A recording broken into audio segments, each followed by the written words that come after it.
Afia. Greetings, everyone. How we doing? Good. So I want everybody to first take a breath with me. So we're all in this room together, breathing the same breath and the same energy. So let's just take a deep breath together.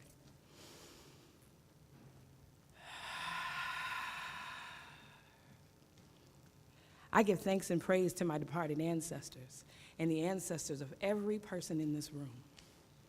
There's no coincidences in the universe, so it is not by accident that we are all here in this place, in this time, in this moment, vibing with each other. We give thanks for the flesh and the blood and the bones and the spirit of the ancestors that came to this realm before us. So let's talk about ancestors. In the Yoruba tradition, we honor our ancestors with shrines and masks and pots and dancing. We make offerings to them of their favorite things, of their favorite foods and spirits, and we offer them prayer and song and drumming and dancing and meditation. And this is such a beautiful thought because, it gives us a sense of pride. It's so rich and colorful, and it makes us really proud of who and where we came from, right? Right? But what about the other side of where we come from? What about the slaves? What about the indigenous people that made families with the slaves?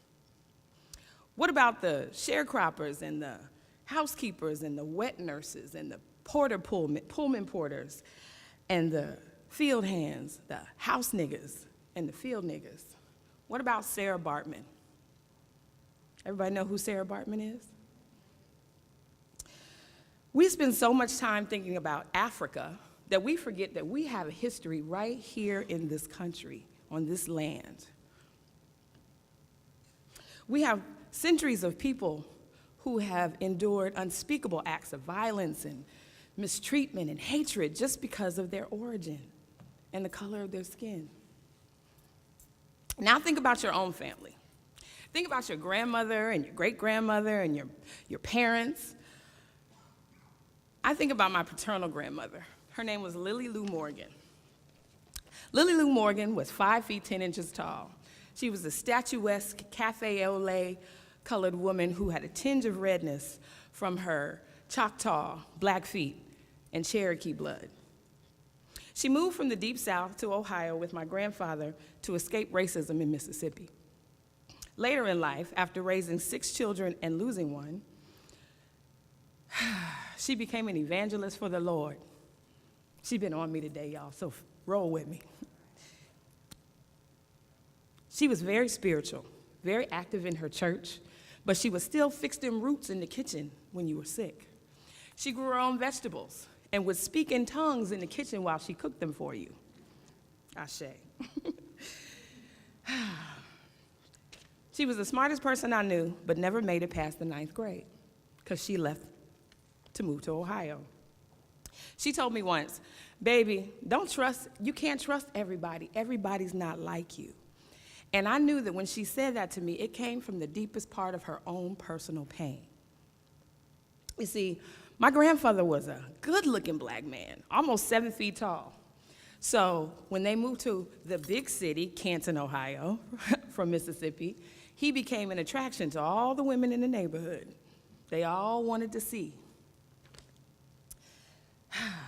He had women that he had relations with and took on dates and spent time with. And my grandmother had to deal with his infidelity, sometimes on accident and sometimes on purpose, when they would show up to the house to confront her. And this happened more than twice. So think about what I just said.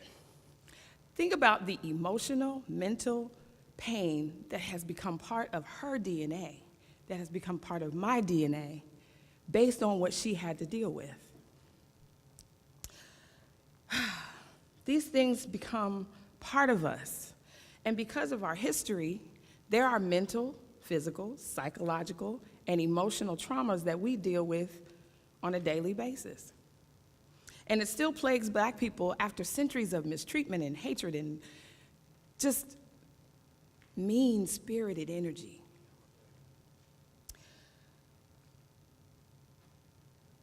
these things have actually become a part of us. Not because we're holding on to the past, but because it has actually become a part of our cellular makeup.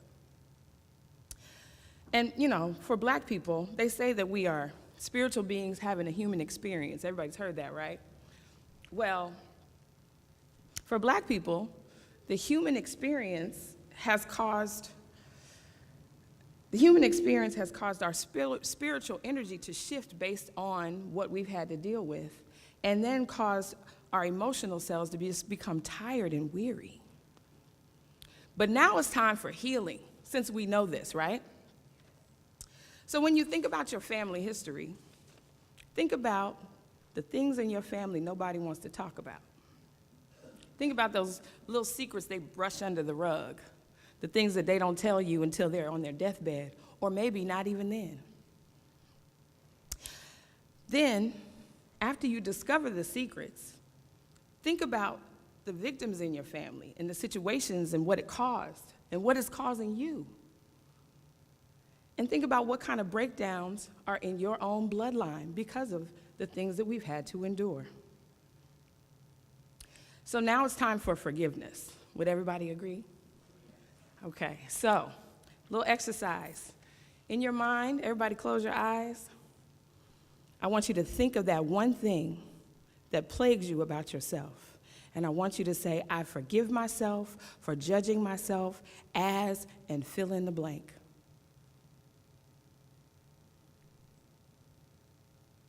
Now take a deep breath again.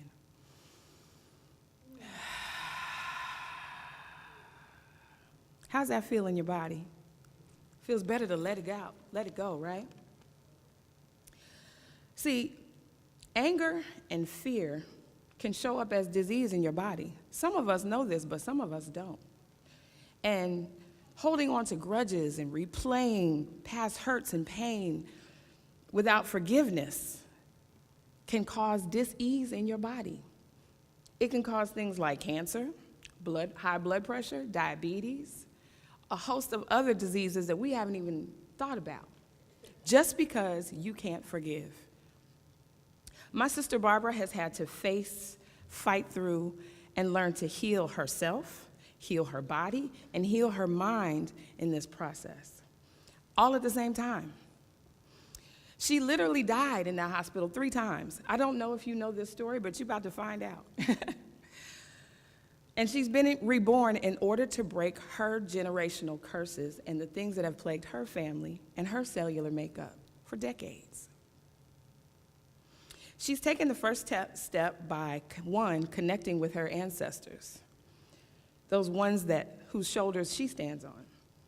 2nd, when she lay there in the hospital trying to bring her life back into her own body, she was hearing messages from her ancestors. So the second way she honored them was being obedient to the messages and trusting that that's what she was experiencing, was messages from her ancestors. And lastly, by writing this book, Fat, Black, and Unlovable, for creating this healing circle that we're all in today. Y'all didn't know y'all were in a healing circle, did you? You got me, so hey, here we go. So she also let people know, the people in the world that feel fat, black, and unlovable, that they too can heal with the wisdom and knowledge of their own ancestors. Ladies and gentlemen, I'm blessed, honored, and so happy that I can still introduce to you my godniece and a daughter of Oshun, Barbara Ohuninifa Pamplin.